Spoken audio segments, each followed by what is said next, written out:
नमस्कार दोस्तों, आप सुन रहे हैं आज की कहानी आराम परस्ती। मेरी खुशी के लिए तुम तमाम जिम्मेदारियां खुशी खुशी उठाती रही, लेकिन मुझे अब तुम्हारे पैसों की आदत पड़ गई थी। मेरे मुंह में जैसे खून लग गया था।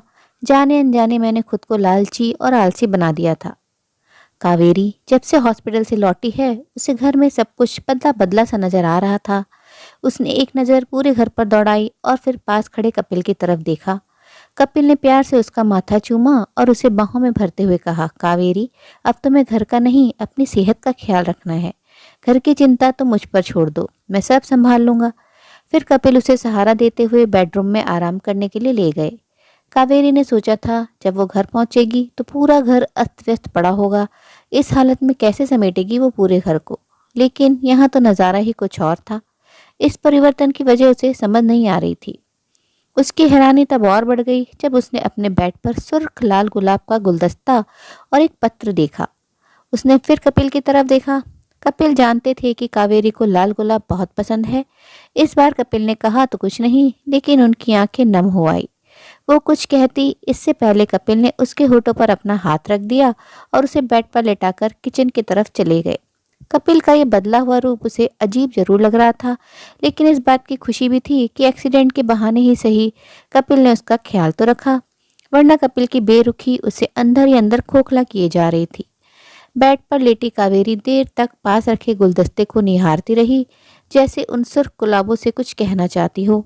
फिर उसे याद आया, ये पत्र भी तो उसी के लिए है।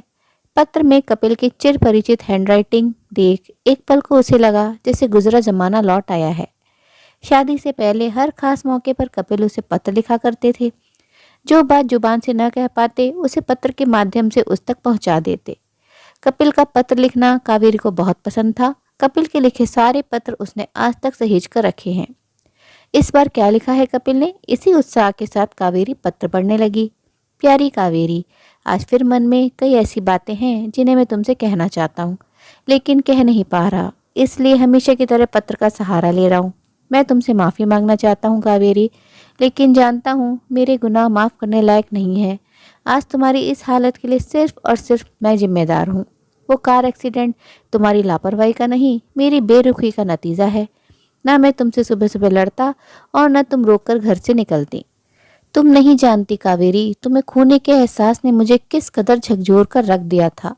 अगर तुम्हें कुछ हो जाता तो शायद मैं खुद को कभी माफ़ न कर पाता। माफ़ी के काबिल तो मैं अब भी नहीं हूँ, लेकिन तुम साथ हो तो कम से कम अपने पापों का पश्चाताप तो कर सकूंगा। मैं जानता हूँ मेरे साथ अपने रिश्ते और इस घर को बनाए बसाए रखने के लिए तुमने क्या कुछ नहीं किया है।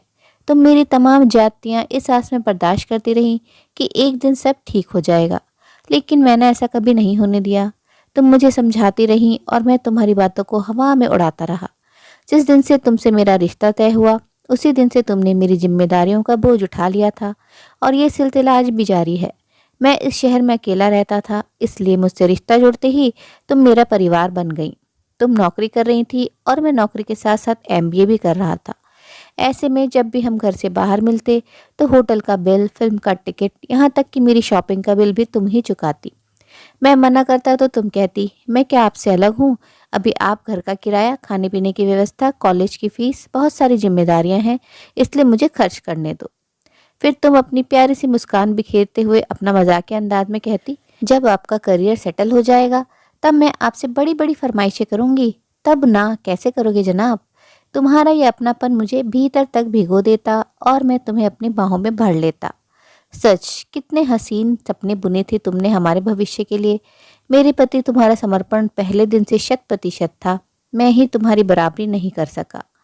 ऐसा नहीं था कि मैं तुम्हारे प्यार और त्याग को नहीं समझता था, बल्कि मैं तो तुम्हारी झोली खुशियों से भर देना चाहता था।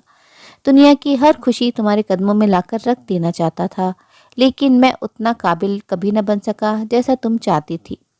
शायद इसके लिए मैंने कोशिश भी नहीं की। दरअसल तुम मुझे ऐसे कंफर्ट जोन में ले आई थी जहां मैं खुद को बेहद सुरक्षित महसूस कर रहा था। तुमने मुझे कभी किसी चीज़ की कमी महसूस नहीं होने दी, इसलिए मैं आराम परस्त हो गया। सिर्फ अपने सुख, अपने ऐशो आराम तक सीमित रह गया। तुम हर जगह मुझे पैसों की मदद करती रही ताकि मैं कभी अभाव महसूस न करूं और पूरा ध्यान अपने करियर व पढ़ाई पर लगा सकूं। शादी के बाद भी तुम मेरी पढ़ाई का खर्च उठाती रही ताकि मुझे प्रमोशन मिले और हमारी गृहस्थी अच्छी तरह चल सके। लेकिन मुझे अब तुम्हारे पैसों की आदत पड़ गई थी। मेरे मुंह में जैसे खून लग गया था। अब मुझे हर समस्या का समाधान तुम में नजर आने लगा था। जाने अनजाने मैंने खुद को लालची और आलसी बना दिया था। मेरी खुशी के लिए तुम घर बाहर की तमाम जिम्मेदारियां खुशी खुशी उठाती रही। हाँ, नव्या के जन्म के बाद तुमने पहली बार कहा था, कपिल अब मैं नौकरी नहीं करना चाहती, अपनी बेटी के साथ रहना चाहती हूँ, उसकी अच्छी परवरिश करना चाहती हूँ। उस दिन पहली बार मेरा लालची मन बेचैन हुआ था। अंदर तक काम गया था मैं तुम्हारी बातें सुनकर, लेकिन मैंने तुम पर कुछ भी जाहिर नहीं होने दिया। उस समय तो मैंने तुम्हारी हाँ में हाँ मिला दी, लेकिन अगले पल से ही मेरा लालची मन इस जुगाड़ में जुट गया कि कैसे तुम्हें फिर से नौकरी पर भेजा जाए ताकि मैं घर की जिम्मेदारियों से मुक्त हो सकूं। तुम कोई फैसला लेती इससे पहले ही मैंने माँ को अहमदाबाद फ़ोन किया और उनसे अनुरोध किया कि कुछ समय के लिए मेरी गृहस्थी संभालने आ जाएं। छोटी बहन की बीएससी फाइनल ईयर की परीक्षा होने वाली थी, इसलिए माँ ने आने में असमर्थता जताई। तब मैं फ़ोन पर ही रो पड़ा। मैंने माँ से कहा, माँ कावेरी जॉब छोड़ना चाहती है, तुम तो जानती हो मेरे सिर पर बैंक का कितना लोन है। मेरे पास सरकारी नौकरी भी नहीं है जिसके भरोसे मैं निश्चित हो सकूं। प्राइवेट नौकरी का क्या है, एक गलती हुई नहीं कि नौकरी हाथ से जा सकती है। यदि कावेरी ने नौकरी छोड़ दी तो मुझ पर बहुत प्रेशर आ जाएगा। मुंबई जैसे शहर में एक आदमी की कमाई से घर कहाँ चलता है। मेरी स्थिति पर माँ पसीज गई और छोटी बहन को मझधार में छोड़ कुछ समय के लिए मेरी गृहस्थी संभालने मेरे पास आ गई। मैंने माँ को समझा दिया कि वो कावेरी को ना बताएं कि मैंने उन्हें यहाँ बुलाया है।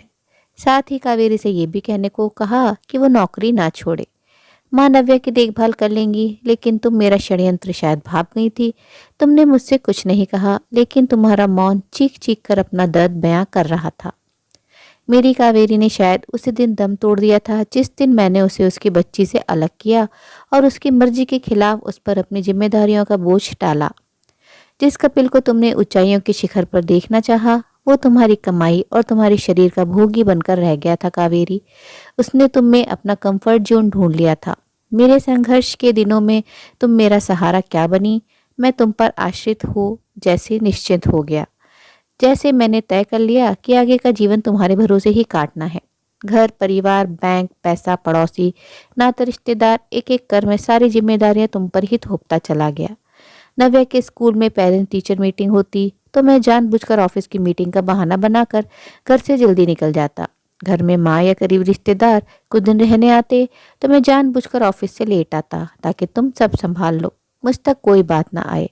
मैं इस कदर स्वार्थी हो गया था कि बेटे के बीमार होने पर भी छुट्टी लेने से साफ मना कर देता था। तुम्हें अकेले खटते देखकर भी मेरा कठोर मन कभी न पसीजता। तुम हर साल कहती, इस बार गर्मी में लंबी छुट्टी लूंगी, हम कहीं घूमने चलेंगे। ऐसा न कर सके तो मैं घर पर नव्या के साथ रहूंगी। शाम को जब आप घर आओगे तो साथ बैठकर चाय पियेंगे और खूब सारी बातें करेंगे, जैसे शादी से पहले किया करते थे। तुम कितने अरमान से अपनी भावनाएं व्यक्त करती थी, लेकिन मेरा लालची मन तुरंत कैलकुलेट करने लग जाता कि तुम्हारी छुट्टियों से मेरा कितना नुकसान हो जाएगा। मुझे माफ़ करना कावेरी, तुम मुझे हमेशा सपोर्ट करती रही, लेकिन मैं उसका इतना आदी हो गया कि तुम्हारी भावनाओं को समझना ही भूल गया। मुझे सिर्फ अपना सुख, अपना आराम, अपनी सुरक्षा से मतलब था। तुम और नव्या भी मेरी ही जिम्मेदारी हो, इस बात को मैं जानकर भी नज़रअंदाज करता रहा। लेकिन अब नहीं, तुम्हें खोने के एहसास ने मुझे तुम्हारी अहमियत समझा दी है। तुम्हारे बिना मैं एक कदम भी नहीं चल सकता कावेरी। अब मैं तुम्हें वो हर खुशी दूंगा जिसकी तुम हकदार हो। तुम्हें ऊंचाइयों के शिखर तक पहुंचकर दिखाऊंगा जहां तुम मुझे देखना चाहती हो।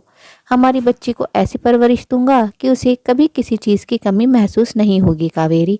अब मैं वैसा बनना चाहता हूँ जैसा तुम चाहती हो। यदि मैं ऐसा कर सका तो यही मेरा प्रायश्चित होगा। मैं माफ़ी के काबिल तो नहीं कावेरी, फिर भी हो सके तो मुझे माफ़ कर देना। तुम्हारा कपिल। पत्र पढ़ते पढ़ते कावेरी की आंखें भी छलक पड़ी। वर्षों का गुबार आज आंसुओं के रास्ते बह चला था।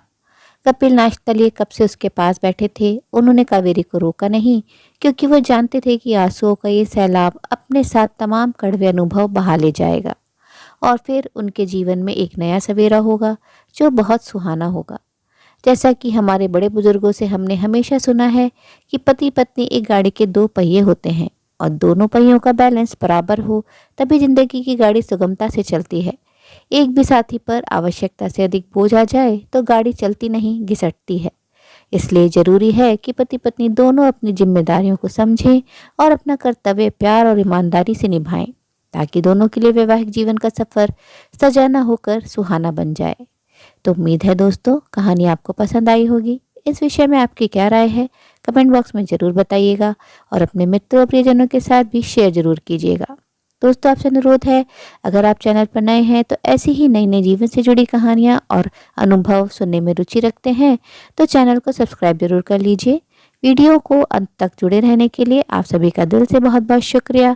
तो फिर मिलते हैं अगली कहानी में, तब तक के आप लोग अपना ध्यान रखिए, खुश रहिए, ऐसी ही कहानियाँ सुनते रहिए।